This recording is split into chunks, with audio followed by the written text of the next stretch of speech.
At ngayon mga giliw naming tagapakinig, narito si Lola Sela sa kanyang huling kabanata ng kanyang kwento na pinamagatang Patricia.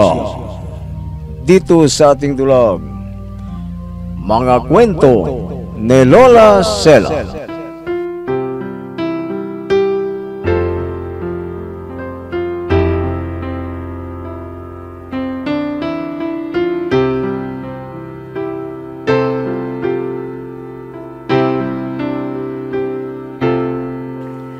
Nakilala ni Buddy si Patricia. Di niya alam na yun ang ex-girlfriend niya, si Patricia. Nagkalapit sila ng loob ni Patricia at kinikilig naman siya. Nainlabagan si Buddy sa kanya. Nilagawan niya si Patricia agad. Nagalit si Boy dahil may usapan sila ni Patricia na manunood ng CD, pero di niya ito sinipon. Nagtampo si Boy at sinabi niya kay Boy na nakipag-date siya kay Buddy. Pero tumuto si Boy at pinayuhan si Patricia na nakita na ang tunay na ugali ni Buddy, na iniwan siya, na nilait siya noon. Si Tricia ay hiniwalan niya.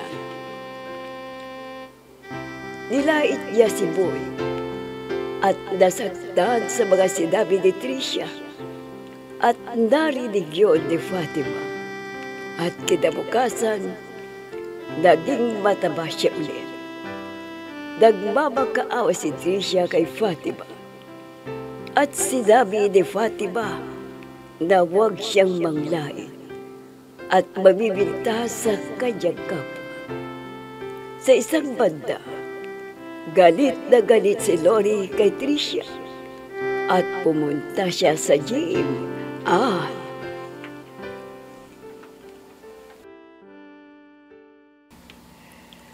Asa ng babaeng yun na pinalit mo sa akin? Gusto ko siyang makita. Gusto kong malaman na ako pa rin ang reyna sa mga nagtuturo dito. Lori naman, huwag kang magalit. Pinalitan kita kasi hindi ka pwede at napilay ka nga. Wala akong pakialam. Nasaan siya? Ewan ko sa'yo, hanapin mo. Ang visit na babaeng yun. Humanda siya sa akin. Inagawan na nga ako ng trabaho. Inagawan pa ako ng boyfriend. Hayop ka, babae ka. Magtutuos tayo. Akala mo ba takot ako sa'yo? Visit ka. Ayun siya. Naglalampungan pa sila ng boyfriend ko. Hoy! Babae! Ha? Ma'am Lori? Bakit? Ikaw, babae ka. Inagaw mo na nga ang trabaho ko. Aagawin mo pa ang nobyo ko. Aba, makatinghigan ka pala. Alam mo, visit ka. Hindi mo pwedeng angkinin ang lahat sa akin. Ngayon, gusto kong mamili ang mga tinuturuan natin dito. Kung sino ang mas magaling. Ako o ikaw. Girls! Boys! Halik kayo dito. Halika kayo dito. Pumili kayo kung sino ang magaling na magturo para malaman ng babaeng ito kung sino ang reyna ng gym na ito. Halika kayo dito, girls. Halika kayo. Ano ka ba?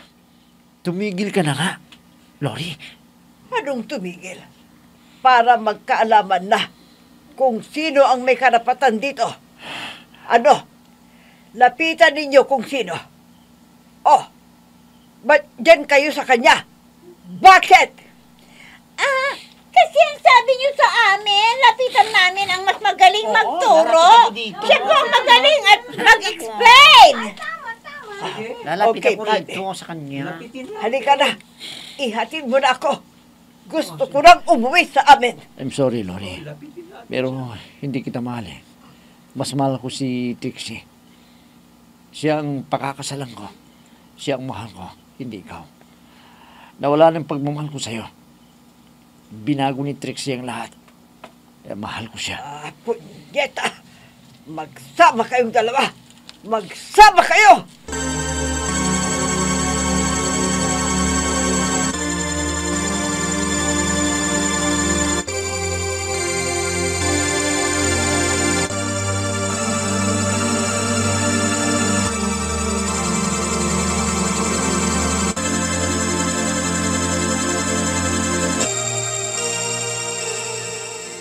Uy, kayo pala.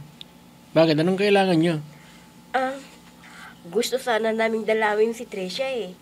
Kasi isang linggo na namin hindi nakikita. Samantalang dati-rati naman araw-araw. Kaya aburido na rin kami. Pasensya na kayo kasi si Tricia wala dito. May pinuntahan. Di ko alam kung kailan siya uuwi. At di ko rin alam kung anong oras. Naku, ang babaeng yun talaga. Iniiwasan na niya yata kami. Kasi payat na siya at maganda. Alam mo ba kung anong sekreto niya? Ay, oo nga eh. Anong sikreto niya? Di ba ikaw yung best friend niya? Ikaw yung roommate niya. Di alam mo? Ginagawa nun kaya pumayat nag-exercise hanggang gabi. Ganun. Akala ko kasi tamad siyang mag-exercise eh. Hindi Ang sipag nga niya eh.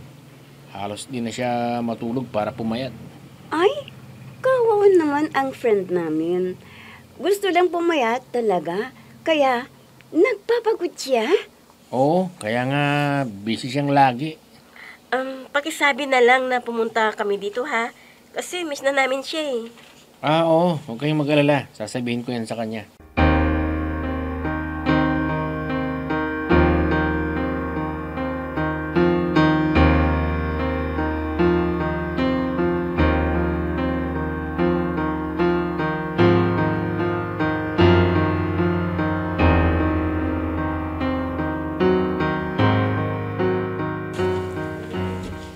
Trixie, gusto ng mga magulang ko na makilala ka. Talaga?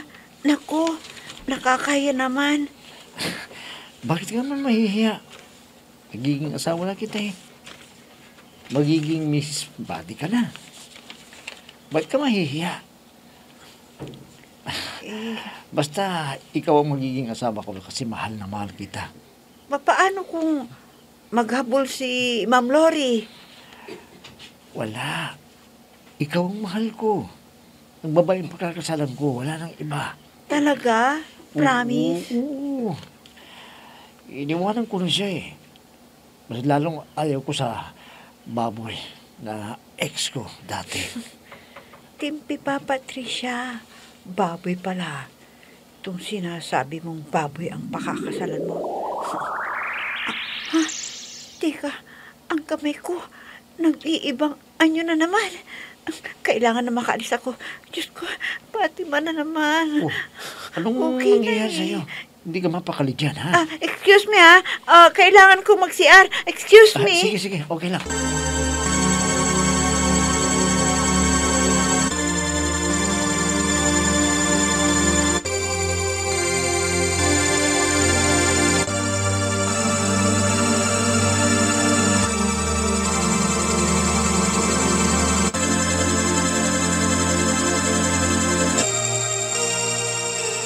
Ano ba ito?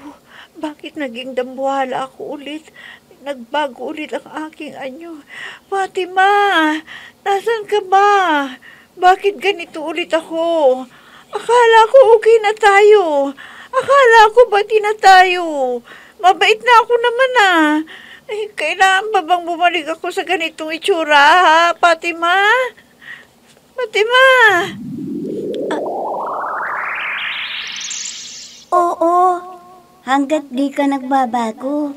Hanggat may di maganda dyan sa puso mo, magiging dambuhala ka. Please, pwede bang patawarin mo na ako?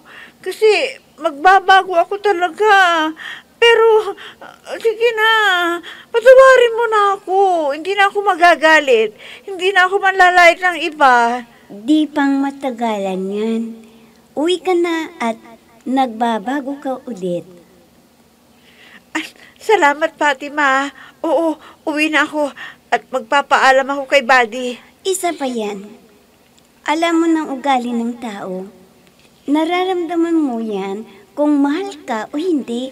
Alam ko naman yun eh. Nasa kagandahan at kaseksihan gusto niya. Pero, Fatima, mahal ko siya. Mahal na mahal ko si Buddy.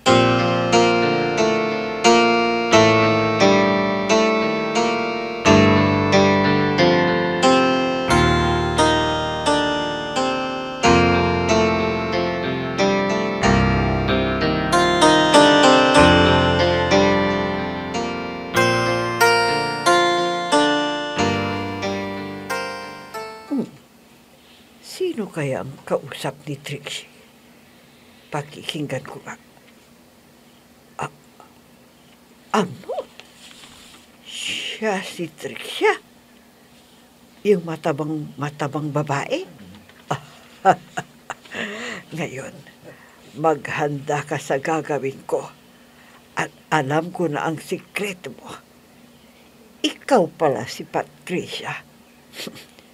Gugulatin ko si Buddy at ang mga magulang niya. Ipapahiya ko siya sa harap ng mga magulang niya. At ilalantad ko ang totoo. Ngayon, hindi ka na makapagkakaila.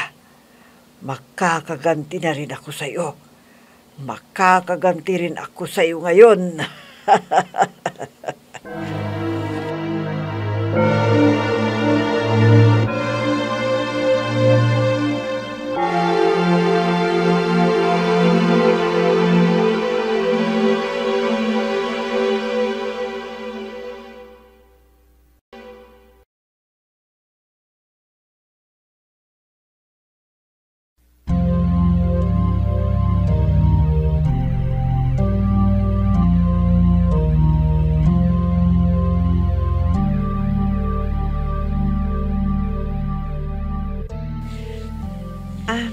Buddy, gusto ko nang umuwi kasi parang sumakit ang tiyan ko eh. Masama ang pakiramdam ko. Uwi na ako sa amin. Ha? Ganun ba? Gusto mo punto tayo sa doktor? Wag na. Magiging okay lang ako kapag nakapagpahinga ako. Atid na kita sa inyo. Wag na. Wag na. Kaya ko mag-isa. Okay naman ako. Gusto ko lang magpahinga. Napagod ako siguro sa trabaho kaya ganito ako. Are you sure na okay ka lang? Huwag kang mag-alala. Kasi okay lang ako. Masama lang talaga ang pakiramdam ko. At kailangan ko siguro ang pahinga. Sige. Tawagan mo lang ako ha kapag nakauwi ka na. Oo. Tatawagan kita kaagad. Oras na nakauwi ako sa amin.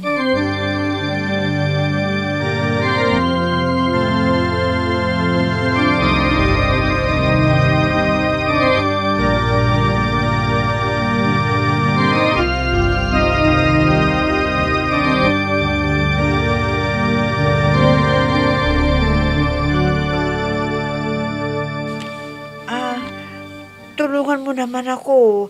Kahit ngayon lang. Kasi may dinner kami ng parents ni Buddy. Sorry na, promise talaga. Magpapakabait na ako. Ang hirap kasi sa inyo na tinutulungan namin. Masyado kayong abuso. Binigyan namin kayo ng chance. Inaabuso naman ninyo. Ano ba yan? Sorry na talaga. Hindi ko na uulitin. Magiging good girl na ako. Ngayon lang. Tignan mo, ang taba-taba ko ulit. Kailangan ko talaga kasi magpapakasal na kami ni Buddy. Yan po ang problema. Isa pa po, yan, alam mo, tama ang best friend nyo na di kayo magpanggap. Kaya niyo po ba sasabihin kay Buddy ang totoo na ikaw si Patricia at hindi si Trixie? Pwede? Pwede kong sabihin sa kanya? Pagkatapos namin pag-usapan yung tungkol sa kasal namin, sige, sasabihin ko, ayoko naman kasi na biglain siya, hindi ba? Pero sasabihin ko talaga yung totoo, promise. Isang chance pa, Fatima, para naman maging masaya ko. Tingnan mo, ang lungkot-lungkot ko ngayon kasi ang taba-taba ko. Please, isang pagkakataon pa at sasabihin ko ng totoo. Hindi na ako magsisinungaling kasi alam mo naman, dinner na namin ng parents niya mamaya. Please lang, Fatima, please. Ewan ko, pag-iisipan ko yung sinasabi mo.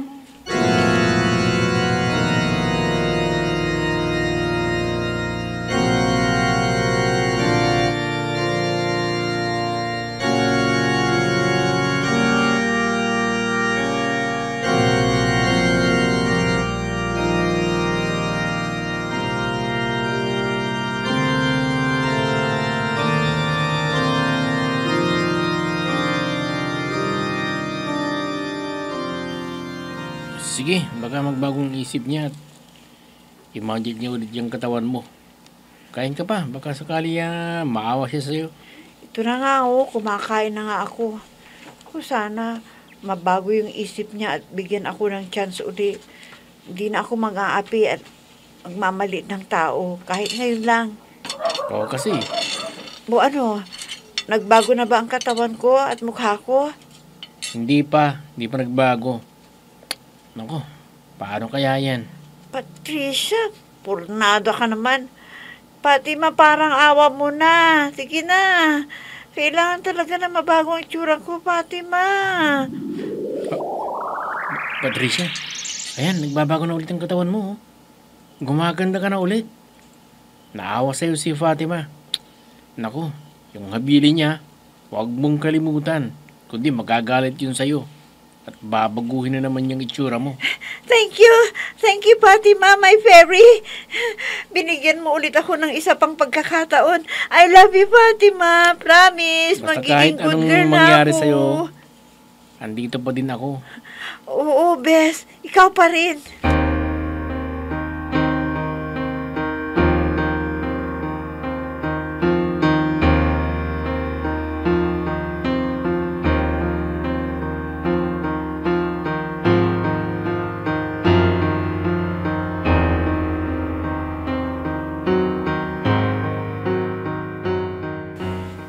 Hindi si Lori ang tinutukoy namin, kundi ang isang ex niya. Yung sinasabi ninyong kinukwento ko sa inyo. Yung baluga, yung super dami. Yung mukhang lechon na baboy. Yung si Patricia. I mean, si Tricia.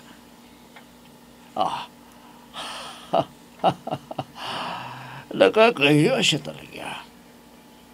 Gusto pang makihalo sa aming angka ng pangit na babaeng yun. Balyena. Ay, hippopotamus. Elepante. Nako, ang pangit. Huwag kang magagalit, iha.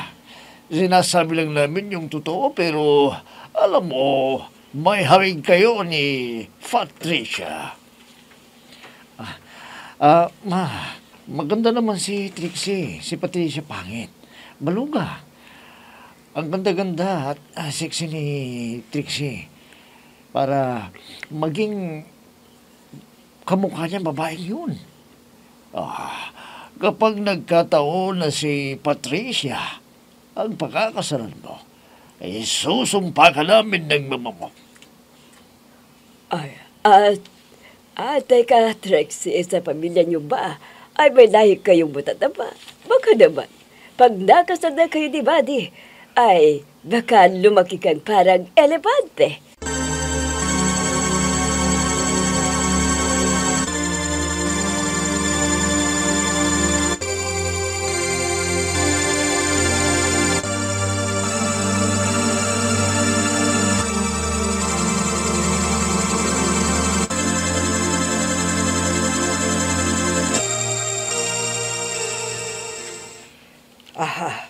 Tamang-tama. Ayun yung babae yun. Kasama ang magulang ni Buddy. Tingnan natin ngayon. Lalapit ako sa kanila. Hi! Pwede bang makijoin sa inyo? Lori, huwag kang manggulo dito. Relax! Hindi ako mag-iiskandalo. Hindi na kailangan na gumawa ako ng gulo para pahiyain ang girlfriend mo dahil siya mismo ang magpapahiya sa kanyang sarili. Tama ba ako, Trixie? Or should I say, Trixia? Tama ka dyan, Ma'am Lori. Buti alam mo bang ang sakit na ng dibdib ko sa kaplastikan na makaharap ko ngayon? Ako? How dare you to say that? Sabihin mo na, nagjojoke ka lang.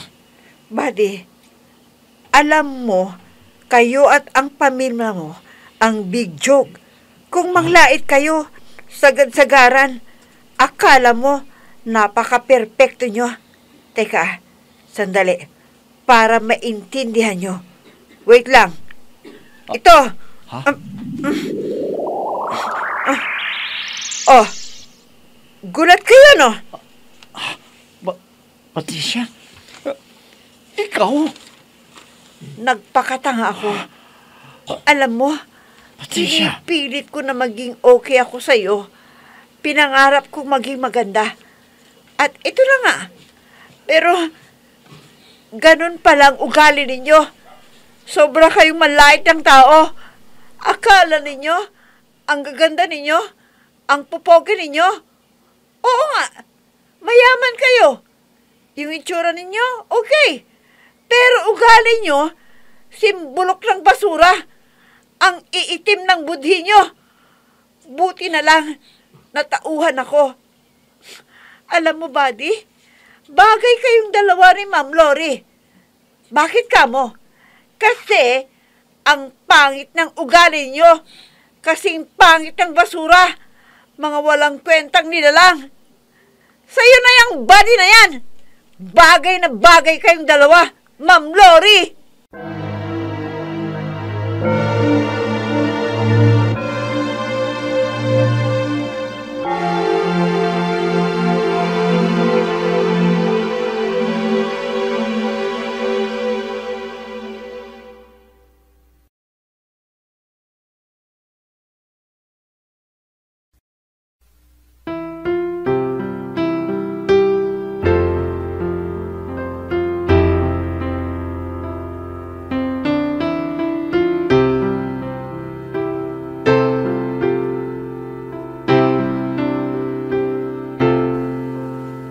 Diyan na nagtatapos ang kwentong ito na naisip ni Patricia na mas importante ang ugali ng tao kesa sa itsura.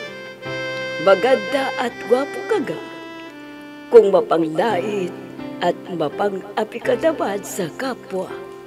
Ito ay baliwala. Mag-aapo hanggang sa muli. Ito ang inyong Lola Sela.